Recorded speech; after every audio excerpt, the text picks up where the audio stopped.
तो यार जून का भी यहाँ पे हाफ मंथ ओवर हो चुका है एंड आप में से बहुत सारे स्टूडेंट्स अपने आईसीएसई क्लास 10 बोर्ड एग्जाम्स का प्रिपरेशन स्टार्ट कर चुके हैं या फिर करने वाले। सो इस वीडियो में हम वही डिस्कस करेंगे यार कि तुम्हें कौन से ऐसे कुछ हैबिट्स को स्टार्टिंग से ही ध्यान रखना है, कौन से ऐसे कुछ पॉइंट्स पे हमें ध्यान रखना है जो टॉपर्स रखते हैं। पिछले 3 साल से मैं आईसीएसई स्टूडेंट्स को गाइड कर रहा हूँ। सब में कॉमन क्या रहता है यार टॉपर्स में कि हमें ये चीज़ स्टार्टिंग से ही फॉलो करना है कि अगर उन चीज़ों पे हम इम्प्लीमेंट कर लेते हैं तो हमारे यहाँ पे एक 90-95 स्कोर जो हमने सोचा है वो आ सकता है। ठीक है, सो वही सारे पॉइंट्स हम डिस्कस करेंगे। एंड सबसे पहले यार आई एम रियली सॉरी, मुझे पता है 1 वीक से विज्ञान सीरीज का कोई भी लेक्चर यहाँ पे चैनल पे नहीं आ रहा था या किसी और सब्जेक्ट का भी, क्योंकि यार देखो कुछ ट्रैवलिंग वाले रीजंस थे और भी बहुत सारे रीजंस थे, इस वजह से हम यहाँ पे वीडियोज अपलोड नहीं कर पा रहे थे। बट अब कल से आपके सारे लेक्चर्स जो हैं वो रेगुलर रहेंगे हर एक सब्जेक्ट के, और भी तुम्हें न्यू चेहरे इस चैनल पे देखने को जल्द ही मिलेंगे हर एक सब्जेक्ट का हम जहाँ पे कवर कर रहे होंगे। ठीक है, तो चलो सबसे पहले बात करते हैं कौन से हैबिट्स तुम्हें यहाँ पे अपनाने हैं, कौन से तुम्हें चीज़ों पे ध्यान रखना है कि तुम एक अच्छा स्कोर यहाँ पे कर पाओगे अपने बोर्ड एग्जाम्स में। ठीक है, देखो यार कोई भी हैबिट बताने से पहले या कोई भी पॉइंट डिस्कस करने से पहले एक इम्पॉर्टेंट चीज़ तुम लोगों से डिस्कस करना है। ठीक है, एंड इस चीज़ पे बात करना बहुत ज़्यादा ज़रूरी है, क्योंकि देखो क्या हो रहा है ना, मैक्सिमम स्टूडेंट्स तुम लोगों का हो क्या रहा है, अभी तुम class 10 board exam class 10th में अभी आए थे तुम ऑलमोस्ट अप्रैल के मंथ में, एंड यहाँ पे जून का मंथ आ गया है। ठीक है, आई नो तुम में से मैक्सिमम स्टूडेंट्स ने प्रिपरेशन स्टार्ट नहीं की होगी and it's absolutely all right. ठीक है, कोई इसमें दिक्कत की बात नहीं है, तुम्हारा कोई टाइम ऐसा नहीं है कि वेस्ट कर दिया तुमने स्टूडेंट से पीछे चले गए या फिर तुमने बहुत ज़्यादा यहाँ पे टाइम वेस्ट कर दिया है। क्योंकि मैं जानता हूँ बहुत सारे ऐसे तुम्हें वीडियोस देखने को मिलते होंगे या फिर वीडियोस तुम ऐसे देखते होंगे जहाँ तुम्हारे मन में एक फेयर बनाया जा रहा है कि तुमने बहुत ज़्यादा टाइम वेस्ट कर दिया है। ठीक है, और अब तुम्हें करना क्या है, तुम्हें अगले 1 से 2 महीने में तुम्हें जुलाई एंड तक या फिर तुम्हें अगस्त एंड तक तुम्हें सिलेबस अपना कंप्लीट कर लेना है।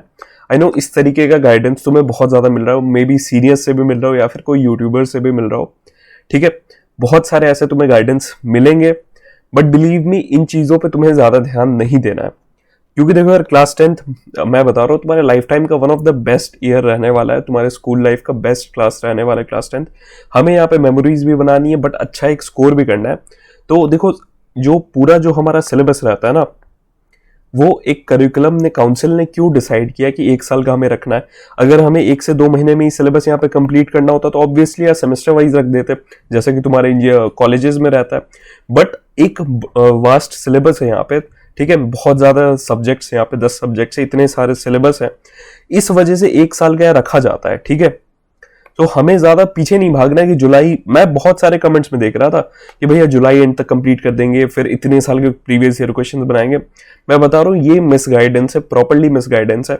अगर आप इस तरीके से भागोगे ना सिर्फ सिलेबस कंप्लीट करने के पीछे, बिलीव में सिलेबस ढंग से कंप्लीट नहीं होगा, सिर्फ कहने भर को कंप्लीट हो जाएगा आपका सिलेबस। और देखो एक चीज को ना मैं हमेशा बोलता हूँ, कवर भले ही तुम पूरे जो सिलेबस को अपने 2 या 3 बार ही करो, बट उसे परफेक्ट तरीके से कवर करो।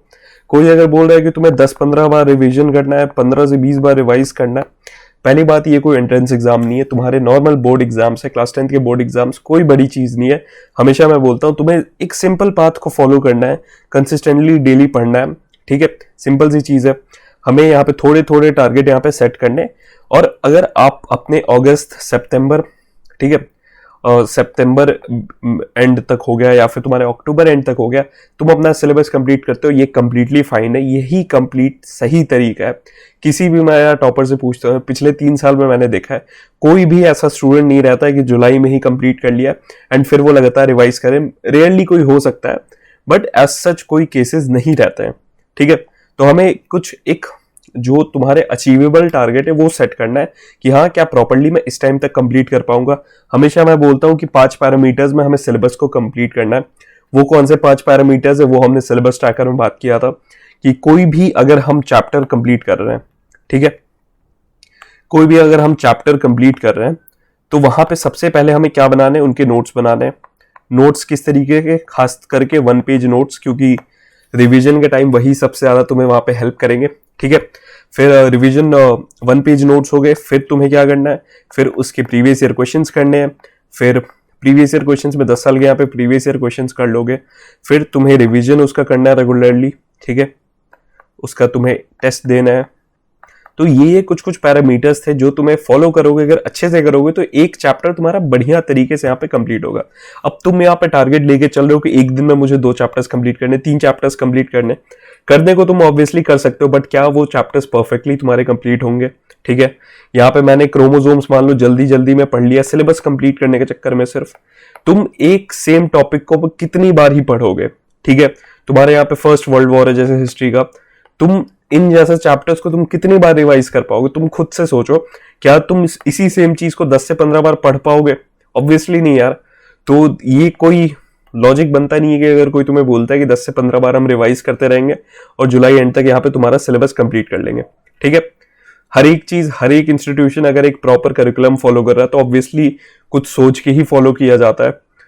ठीक है, तो हमें आराम से ज्यादा सिलेबस कंप्लीट करने के जल्दी जल्दी में करने की कोशिश नहीं करनी है।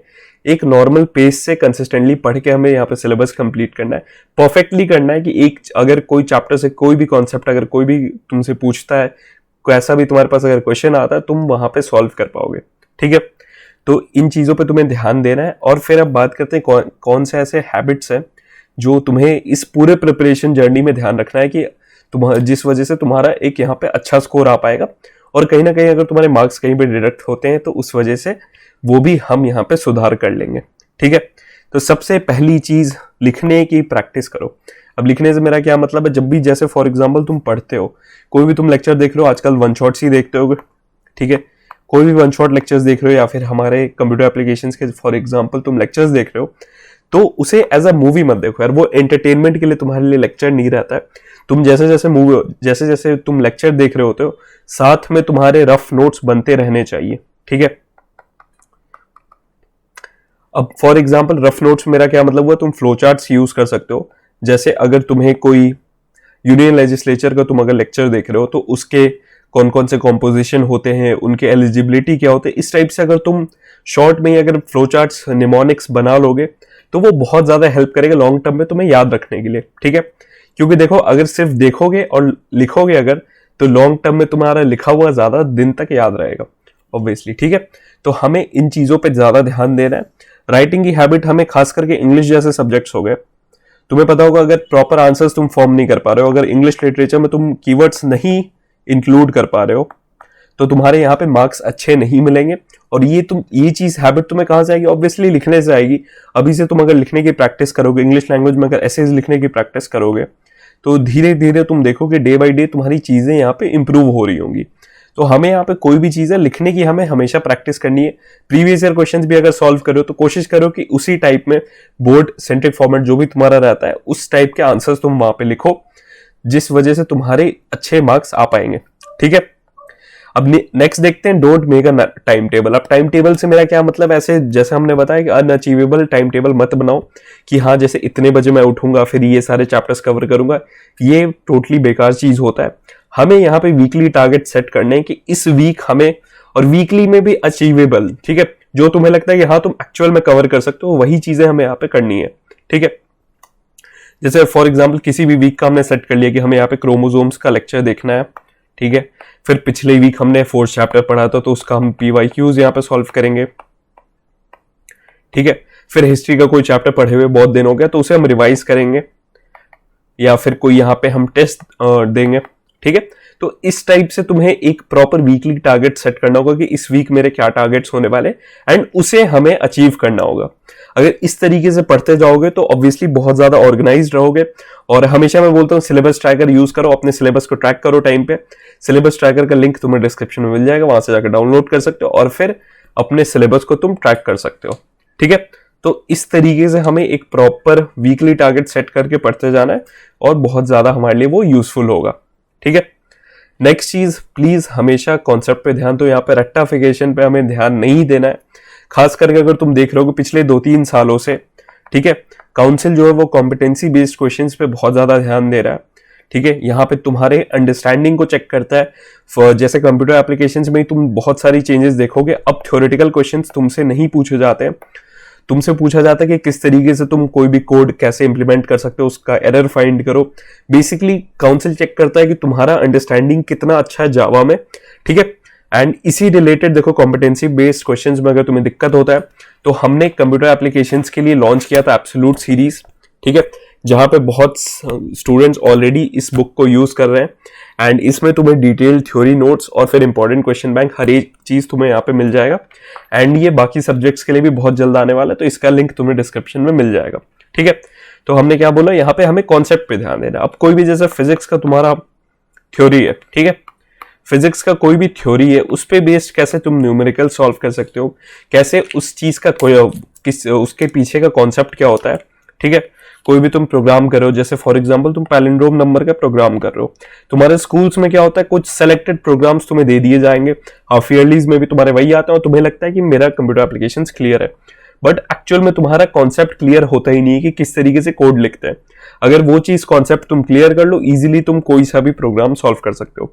तो हमें यहाँ पे अपने कॉन्सेप्ट पे ज्यादा ध्यान देना है, ठीक है, ना कि हमें यहाँ पे रट्टाफिकेशन करना है।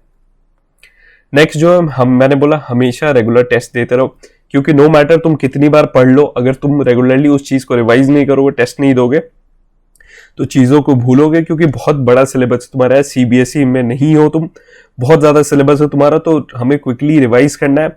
इसलिए मैंने बोला था कि 1 पेज नोट्स हमेशा बनाए रखो, कि एक चैप्टर के 1 पेज में ही पूरा समराइज्ड है, तो तुम्हें क्विकली कोई भी चीज रिवाइज करना है तो तुम अपने 1 पेज नोट्स के हेल्प से वहां पे रिवाइज कर सकते हो। और अगर फ्री में 1 पेज नोट्स चाहिए तो हमारे एप्लीकेशन पे तुम्हें मिल जाएगा, ऑलरेडी बहुत सारे स्टूडेंट्स यूज कर रहे हैं, उसे जाके तुम यूटिलाइज कर सकते हो, ठीक है। And previous year questions best तरीका होता है रिवीजन के लिए। अब प्रीवियस ईयर क्वेश्चंस भी ऐसा नहीं है कि हमें एक चैप्टर पे बहुत ज्यादा टाइम देते जाना है, सिंपली अगर देखते जाओ कि एक ही कॉन्सेप्ट बार बार रिपीटेड है, जल्दी में सॉल्व करते जाओ, जैसे आधे घंटे में एक चैप्टर को सॉल्व कर लिया, ठीक है, 2 घंटे में एक चैप्टर को सॉल्व कर लिया, इस टाइप से अगर तुम जल्दी टाइम बेस्ड अगर प्रीवियस ईयर क्वेश्चन सॉल्व करोगे तो वो ज्यादा हेल्प करेगा चीजों में, एंड तुम्हारा टाइम भी यहाँ पे वेस्ट नहीं होगा, ठीक है। एंड सबसे आखिरी और फाइनल और सबसे इंपॉर्टेंट बात, बहुत ज्यादा रिसोर्सेज के पीछे मत भागो।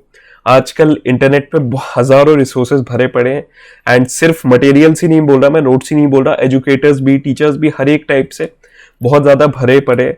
तुम्हें डिसाइड करना है तुम्हें किसे फॉलो करना है, एंड मिस गाइड होने से बचना है। एंड ज्यादा रिसोर्सेज अगर फॉलो करोगे ना, कि ये बुक भी कर ले रहे हैं, ये बुक भी कर लें, ये वाली ई बुक ले लेते हैं, ये वाली टेस्ट सीरीज ले लेते हैं, तो कहीं ना कहीं तुम्हारी नैया डूब जाएगी और फिर दिक्कत हो जाएगा। हमें क्या करना है, यहाँ पे एक रिसोर्स पे पहले स्टिक करना है, जो कि है तुम्हारा टेक्स्ट बुक, ठीक है। उस टेक्स्ट बुक के साथ में कोई एक अच्छा बुक आप चाहो तो ले सकते हो, वो भी सिलेक्टिव सब्जेक्ट्स में, एंड यहाँ साथ में हमारा प्रीवियस ईयर क्वेश्चंस। इतना रिसोर्स तुम्हारे लिए काफी होता है, कोई एक्स्ट्रा रेफरेंस बुक की हमें यहाँ पे जरूरत नहीं है, अनलेस एंड अनटिल तुम्हें उस सब्जेक्ट में दिक्कत हो रही हो बहुत ज्यादा, ठीक है। सो यही था बेसिकली, यही कुछ बातें आपसे शेयर करनी थी। एंड मैं हमेशा बोलता हूँ क्लास 10th कोई रॉकेट साइंस नहीं है, बहुत सिंपल है। आप अच्छे से यहाँ पे अगर कंसिस्टेंटली पढ़ो तो एक अच्छा स्कोर ला सकते हो, और क्लास 10th में बहुत सारे प्यारे मेमोरीज बनाओ, क्योंकि ये वाला टाइम दोबारा नहीं आने वाला है, ठीक है। सो इस टाइम को अच्छे से यूटिलाइज करो, साथ में थोड़ी बहुत अपनी पढ़ाई भी करते रहो, कुछ एक्स्ट्रा करिकुलर एक्टिविटीज भी करो, एंड अपने हेल्थ का भी ख्याल रखो, ठीक है। एंड जितने भी लेक्चर्स हैं वो कल से कंटिन्यू हो जाएंगे। आई नो बहुत ज्यादा टाइम हो गया, बट कल से फाइनली तुम्हारे लेक्चर्स यहाँ पे कंटिन्यू हो जाएंगे। सो यही था इस वीडियो के लिए। Thank you so much for watching, मिलते हैं नेक्स्ट वीडियो में।